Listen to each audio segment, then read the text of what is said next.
오늘 주신 말씀은 마태복음 16장 13절에서 18절 말씀입니다. 예수께서 빌립보 가이사랴 지방에 이르러 제자들에게 물어 이르시되 사람들이 인자를 누구라 하느냐? 이르되 더러는 세례 요한, 더러는 엘리야, 어떤 이는 예레미야나 선지자 중 하나라 하나이다. 이르시되 너희는 나를 누구라 하느냐? 시몬 베드로가 대답하여 이르되 주는 그리스도시요 살아계신 하나님의 아들이시니이다. 예수께서 대답하여 이르시되 바요나 시몬아 네가 복이 있도다. 이를 네게 알게 하니는 혈육이 아니요 하늘에 계신 네 아버지시니이다. 또 내가 네게 이르노니 너는 베드로라. 내가 이 반석 위에 내 교회를 세우리니 음부의 권세가 이기지 못하리라. 아멘. 목사님 나오셔서 말씀 증거해 주시겠습니다. 오늘 베드로의 신앙 고백 두 번째입니다. 이 베드로의 신앙 고백이 굉장히 중요한 게 이 시점을 기점으로 해서 예수님께서 이제 십자가의 죽음 또 다시 살아나심 비로소 얘기하기 시작했습니다. 그래서 이 베드로의 신앙 고백이 굉장히 중요한 지점이 되고 있습니다. 지난번에도 말씀드렸지만 이것을 고백받은 곳은 제자들을 데리고 간 곳이 어디냐면 바로 그 빌립보 가이사랴, 그러니까는 지금의 시리아 지역. 그러니까 요단강이 이렇게 있으면요, 요단강을 이스라엘 백성들이 건너왔잖아요. 그러니까 건너가기 전에 이쪽 땅이에요. 그러니까 하나님이 주신 땅은 아니에요. 그러나 이 땅은 아주 비옥한 땅입니다. 지금의 골란 고원. 자, 거기에 아주 유대를 다스리는 총독 관저가 있을 만큼 문명, 문화, 우상이 창궐했던 그 지역에 가서 신앙 고백을 받은 이유는 우리의 신앙 고백은 교회가 아니라 삶의 현장이다. 살아가고 있는 곳, 우상이 창궐한 곳, 세상의 문명이 화려한 곳, 그래서 자칫 신앙을 잃어버리기 쉬운 그곳이 우리가 신앙을 고백할 장소라고 하는 것을 말해주고 있습니다. 자, 그러면서 이제 예수님께서 말씀하십니다. 너희는 나를 누구라고 하느냐? 이렇게 묻습니다. 15절에 이르시되 너희는 나를 누구라고 하느냐? 여기 잘 보셔야 됩니다. 예수님께서 사람들이 나를 인자를 누구라고 하느냐, 사람들이 나를 누구라고 하느냐고 물어볼 때 제자들이 어떤 사람은 엘리야, 죽었던 엘리야, 예레미야, 선지자 중에 한 분이 살아났습니다, 이렇게 얘기했지만, 그러면 너희들은 나를 누구라고 하느냐 묻습니다. 여기서 가만 보세요. 15절에 나를 누구라고 하느냐, 나라는 1인칭이 나오고요. 또 18절에 가면 또 내가 네게 이르노니 너는 베드로라. 내가 이 반석 위에 내 교회를 세우리니 음부의 권세가 이기지 못하리라. 내가 천국 열쇠를 네게 주리니. 자, 여기 보시면 나라는 1인칭이 많이 나옵니다. 나라는 1인칭 물론 6번이 나와요. 왜 예수님께서 너희들은 나를 누구라고 하느냐, 또 내가 네게 이르노니, 또 너는 베드로라. 내가 이 반석 위에 내 교회를 세우리니 1인칭을 강조하고 계십니다.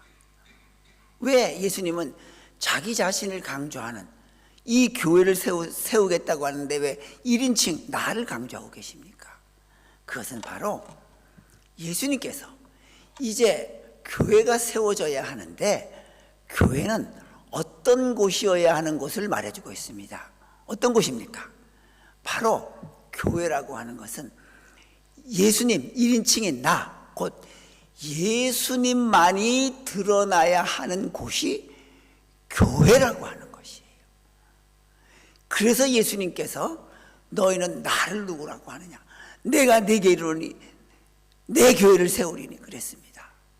여러분들, 교회는요 사람들이 드러나지 않을수록 좋은 곳이 바로 교회라고 하는 거예요. 그런데 어찌 보면 교회는 처음부터 잘못된 것 같아요. 내가 이 반석이에요. 성경 말씀 여기 보면 이렇게 말씀하시죠. 18절에 또 내가 내게 이르노니 너는 베드로라. 내가 이 반석 위에 내 교회를 세우리니 너는 베드로라 그랬습니다. 자, 베드로가 곧 반석이라는 뜻이에요. 그래서 카톨릭에서는 교회의 근본은 베드로다. 그래서 초대 교황도 베드로고요. 베드로를 교회의 반석으로 생각하고 있어요. 그런데 성경에 그렇지 않습니다. 고린도전서 10장 4절에 보면 반석이 누구냐면 그 반석은 곧 그리스도라 그랬어요.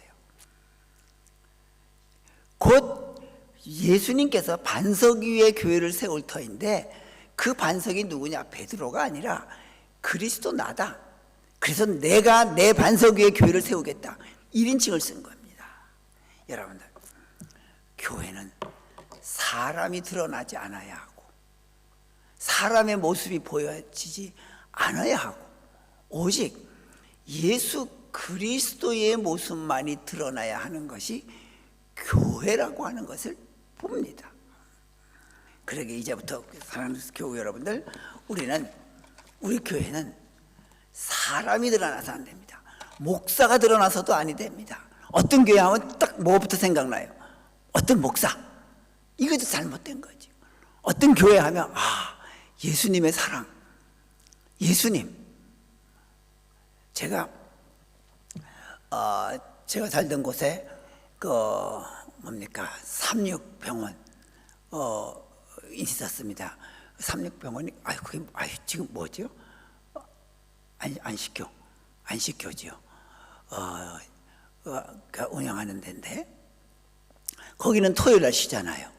주일 날은 일해요. 병원도 마찬가지예요. 의사들이 토요일 날은 쉬고 주일 날 일해요.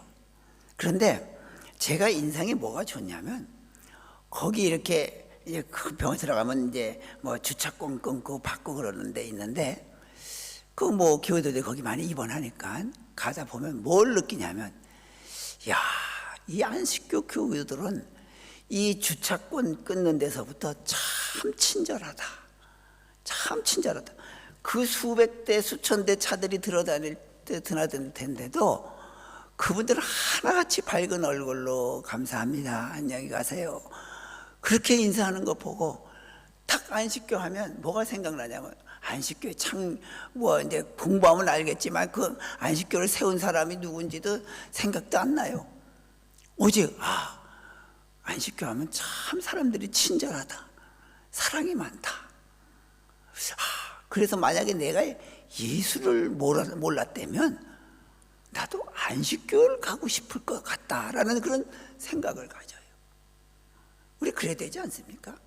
교회하면 누구가 있는 교회, 누가 힘이 센 교회, 그런 사람이 나타나는 교회가 아니라 우리 교회는 갈보리 십자가 교회 하면 예수님의 사랑만이 드러나는 교회, 이런 우리 교회가 세워져 가도록 우리가 힘쓸 수 있는 우리가 될 수 있길 바랍니다.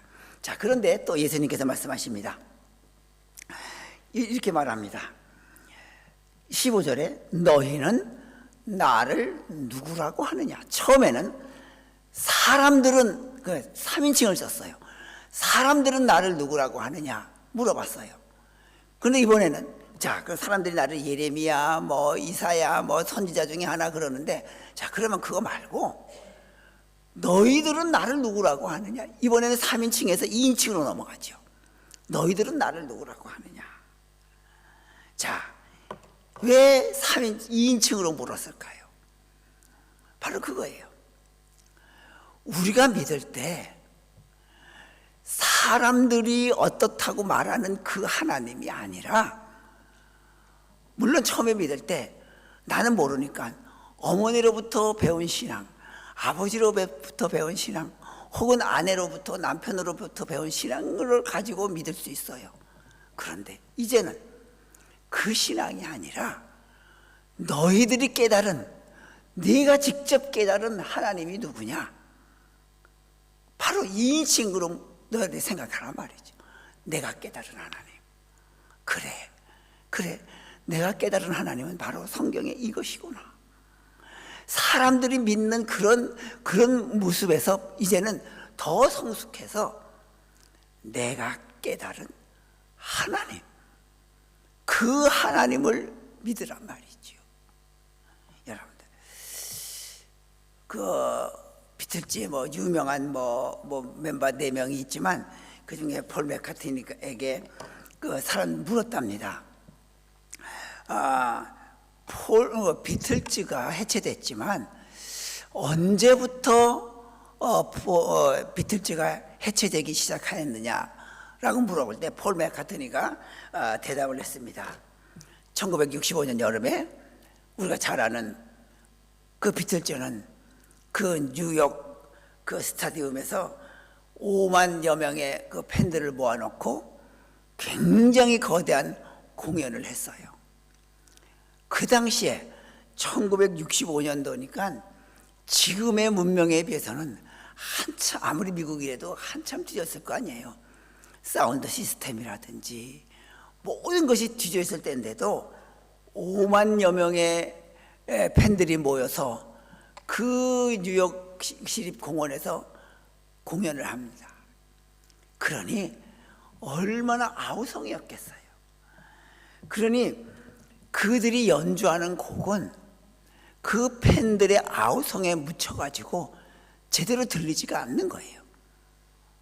그러니까 폴 맥카트니가 말했답니다. 바로 그때부터 비틀즈는 해체가 시작되었다고 말했습니다. 여러분, 교회도 마찬가지입니다. 교회가 성경이 하나님을 무엇이라고 말씀하시는지 그 교회의 근본적인 말씀을 잊어버리고 대규모적인 집회에 몰두하기 시작했을 때 교회는 망해지는 거라고 하는 것을 보여주고 있습니다. 제가 신학교 다닐 때만 해도요, 제가 70년도에 신학교 다녔으니까요, 한국이 그렇게 잘 살던 시대 아니잖아요. 교회마다 버스들이 없었어요. 지금은 교회 버스가 아니라 부목사님들에게 다 자가용 허락하죠. 다 사주죠. 어떤 교회가 있었냐면 재밌는 게, 어떤 교회에서 지금 말하면 스타렉스 같은 거 봉고차를 하나 샀어요. 그래가지고요, 그 교회에서 뭐 하는지 아세요? 그 교회가 신림동 쪽에 있는 교회인데 제가 알아요. 그 차를 앞세우고 교인들이 뒤를 쭉 따르면서 교회 봉고차 샀다고 쭉 행진해요. 그 대로를 그 정도였어요. 그게 뭐냐? 과시라는 거죠. 우리 교회는 이렇게 지금 보면 스타렉스 아무것도 아닌데 그 버스를 이렇게 살 정도 사고 할 정도로 우리 교회는 이렇게 훌륭한 교회다. 근데 그 교회가 한때는 그래서 컸어요. 지금도 있어요. 제가 친구 그 교회 가려면 그 교회를 항상 지나가는데 지금은요, 싸우다 못해서 교인들이 불과 몇십 명 안 남았어요. 여러분들, 교회의 주인은 누굽니까? 예수님이에요. 그리고 그 예수님을 내가 고백하는 거예요. 내가 고백하는 거예요. 남들이 뭐라 해도 저건 아닙니다.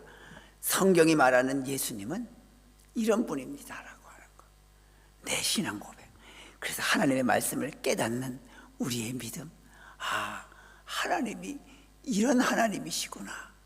나의 하나님으로 섬길 수 있는 그런 우리의 신앙, 우리의 믿음 꼭 되시기를 바랍니다.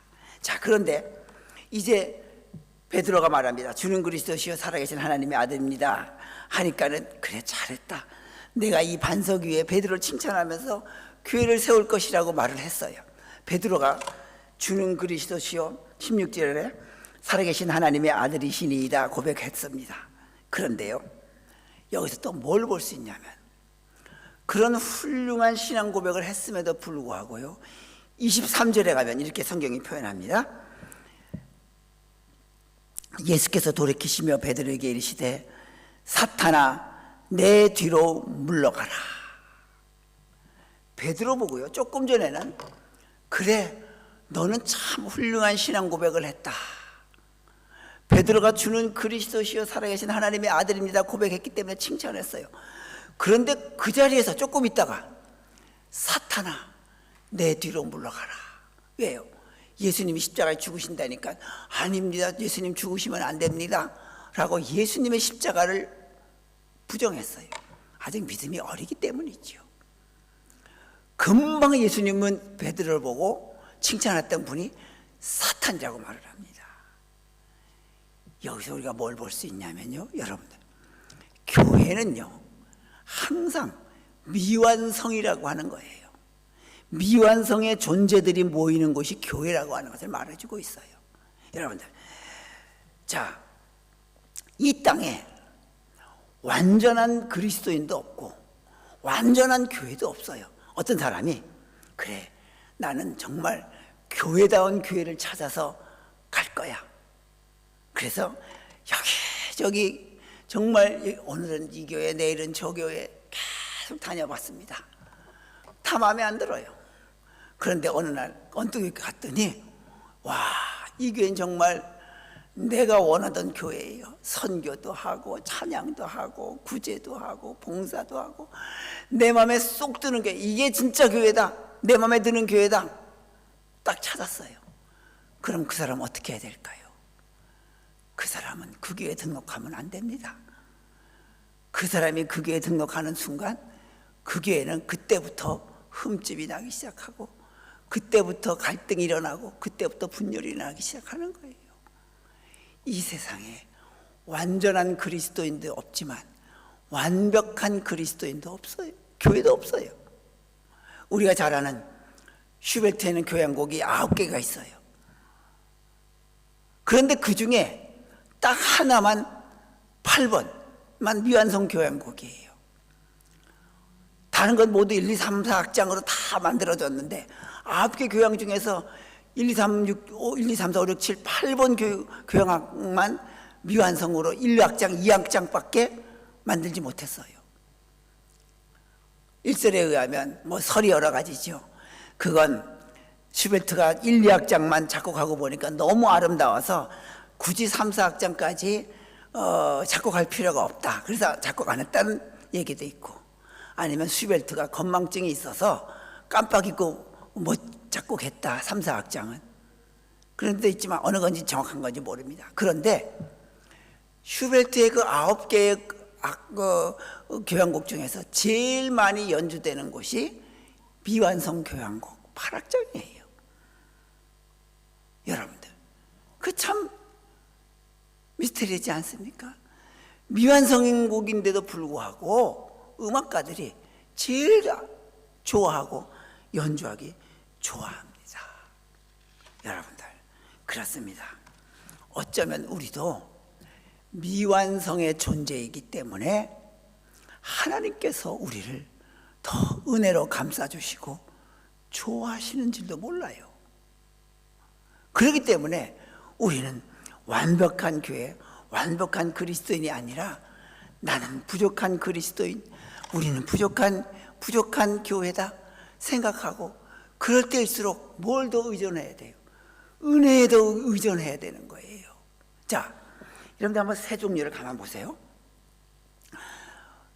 집 근처에 있는 새들, 집 근처에서 볼 수 있는 새들은요, 날개짓해서 날아다녀요. 자기 힘으로. 참새, 까치, 뭐 이런 종류들. 자기 힘으로 날아다니니까 사람들이 사는 집 근처에 다 살고 있어요. 그런데 사람들 눈에 안 띄는 새들 보세요.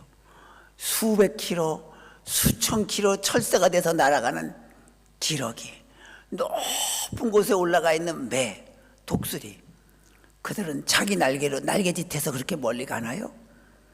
기류를 타고 올라가고 기류를 타고 날아가서 수천 킬로 날아가잖아요. 우리 믿음도 마찬가지입니다. 내가 내 힘으로 믿는다, 내가 내 잘나서 믿는다고 할 때 우리는 겨우 집에서나 뺑뺑 도는 그런 모습밖에 안 돼요. 그러나 나는 부족하다, 내 힘으로는 부족하다, 나는 미완성인 존재다. 그럴 때 무엇을 살아가요? 그래서 하나님께서 교회는 은혜를 베푸시는 거예요. 부족하기 때문에 내가 은혜를 베푼다, 연약하기 때문에 은혜를 베푼다 말이죠. 그래서 우리는 은혜로 사는 존재라고 하는 것, 하나님이 주시는 은혜로 사는 존재라고 하는 것 우리가 기억하면서 우리는 내 잘난 멋으로 사는 것이 아니라, 내가 이렇게 많이 알고 있고 내가 이렇게 교회에 익숙한데 그것으로 사는 존재가 아니라, 나는 부족합니다, 알면 알수록 하나님의 은혜가 얼마나 큰지요, 살아가면 살아갈수록 내가 얼마나 이렇게 부족한지요 하면서 은혜로 살아가는 우리가 되는, 그래서 비록 미완성의 존재지만 그러기 때문에 하나님이 더욱 우리를 통해서 연주하기를 좋아하시고 우리를 통해서 아름다운 모습을 나타내기를 좋아하시는 그런 우리 그리스도인들 다 되시기를 주님의 이름으로 부탁드립니다. 기도합니다. 걸어가신 여호와 아버지 하나님, 저희들 많이 부족합니다. 이제 우리 살아가는 동안 하나님께서 우리에게 요구하시는 너희는 나를 누구냐고 물어볼 때에, 하나님, 저희는 은혜로 살아갈 수밖에 없는 부족한 존재입니다라고 용감하게 주님을 고백하며 살아가는 우리가 되게 하여 주시옵소서. 예수님의 이름으로 기도드리옵나이다. 아멘.